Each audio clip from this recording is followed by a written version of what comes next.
بسم اللہ الرحمن الرحیم۔ اللہ پر یقین کرنے کا واقعہ۔ ایک عورت نے اپنے گھر میں روٹی پکانی تھی۔ اس نے تندور میں آگ جلائی اور سوچا جتنی دیر میں تندور گرم ہوگا اتنے میں 2 نوافل پڑھ لوں۔ چنانچہ اس عورت نے نوافل پڑھنے شروع کر دیے۔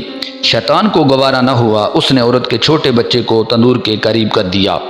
عورت کو آ کر کہا کہ نماز توڑ دو، وہ بچہ آگ میں گر جائے گا، لیکن عورت نے پرواہ نہ کی اور نماز پڑھتی رہی، حتیٰ کہ شیطان کو غصہ لگا اور بچے کو اٹھا کے جلتے تندور میں ڈال دیا اور عورت سے کہا کہ نماز توڑ دو، یہ بعد میں ادا کی جا سکتی ہے، لیکن بچہ واپس نہیں آئے گا اگر بچہ جل گیا تو۔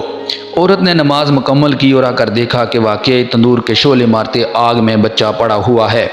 جب قریب آ کر دیکھا تو سبحان اللہ، وہ بچہ جلتی آگ میں ایسے کھیل رہا ہے کہ جیسے کہ گلی کوچوں میں مٹی کے اندر بچے کھیلتے ہیں، اور آگ جلانے کے بجائے گلزار بن گئی۔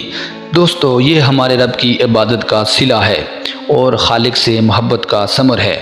دوستو، اگر آپ کو یہ واقعہ اچھا لگے تو آگے بھی اپنے دوستوں تک ضرور شیئر کریں اور ہماری ویڈیو کو لائک اور ہمارے چینل کو سبسکرائب ضرور کریں۔ جزاک اللہ خیرہ۔